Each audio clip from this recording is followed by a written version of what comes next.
गावातल्या भ्रष्टाचाराला वाचा फोडण्यासाठी गावकऱ्यांनी महिनाभर ग्रामपंचायत कार्यालयाला टाळं ठोकलं, मात्र तरीही प्रशासनानं त्याची दखल घेतली नाही। अखेर गावकऱ्यांनी झी हेल्पलाईनची मदत घेतली आणि भ्रष्टाचाराला वाचा फोडली। पाहूया अहमदनगर जिल्ह्यातील हा महत्त्वाचा रिपोर्ट। अहमदनगर जिल्ह्यातील पारनेर तालुक्यातल्या चिंचोली या गावात ग्रामस्थांनी तब्बल 1 महिन्यापासून ग्रामपंचायत कार्यालयाला टाळं ठोकलंय। गावात ग्रामपंचायतीच्या मालकीचे 6 गाळे आहेत। हे गाळे गरिबांसाठी असूनही त्यातील 2 गाळे सरपंचांनी त्यांच्या नातेवाईकांना दिले। एवढंच नाही तर इतर गाळे चालकांकडून दरमहा भाडे वसूल करून पैसे हडप केल्याचा आरोपही गावकऱ्यांनी केलाय। गावातील ग्रामसभेत ग्रामपंचायतीच्या हिशोबाची वारंवार विचारणा करूनही माहिती मिळत नसल्यानं संतप्त गावकऱ्यांनी थेट ग्रामपंचायत कार्यालयालाच टाळं ठोकलं। विशेष म्हणजे 1 महिना ग्रामपंचायत बंद असूनही प्रशासकीय अधिकारी न आल्यानं गावकऱ्यांनी झी हेल्पलाईनकडे आपली कैफियत मांडली। आम्ही बरेच वेळा म्हटलं बा मला ते करार करून द्या आम्हाला 11 महिने करायचं किंवा 10 वर्षाचं काहीतरी करार आम्हाला द्या।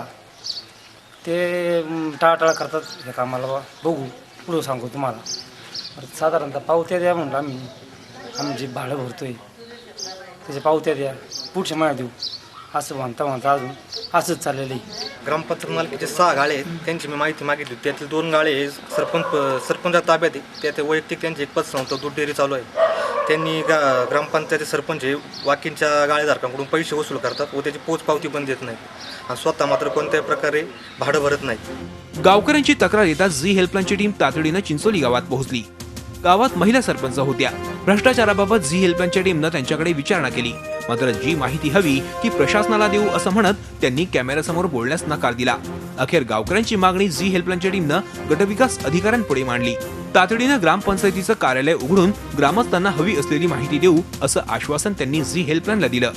पहिल्यांदा जे ग्रामसेवकांच्या अडचणी आहेत तर त्या सुटण्यासाठी सर्वात पहिल्यांदा जे आहे ते ग्रामपंचायतचं कामकाज जे आहे ते सुरळीत चालू व्हायला पाहिजे। तर त्यासाठी अगोदर ग्रामपंचायत कार्यालय उघडून काम सुरू करण्याबाबतचे आदेश देऊ आणि त्यानंतरच्या पुढचे जे असेल प्रशासकीय कारवाई ते आपण प्रस्तावित करू। भ्रष्टाचाराविरोधात गावानं महिनाभर ग्रामपंचायतीला टाळं ठोकल्याची ही राज्यातली पहिलीच घटना असावी, मात्र या घटनेनंतर कोणत्याही प्रशासकीय यंत्रणेनं याची दखल घेतली नाही हे नवलच म्हणावं लागेल। मात्र झी हेल्पलाईन असं होऊ देणार नाही। चिंचोलीतील भ्रष्टाचारांवर कारवाई होईपर्यंत झी हेल्पलाईन याचा पाठपुरावा करतच राहील। निखिल चौकर, झी मीडिया, अहमदनगर। झी 24 तास रहा एक पाऊल पुढे।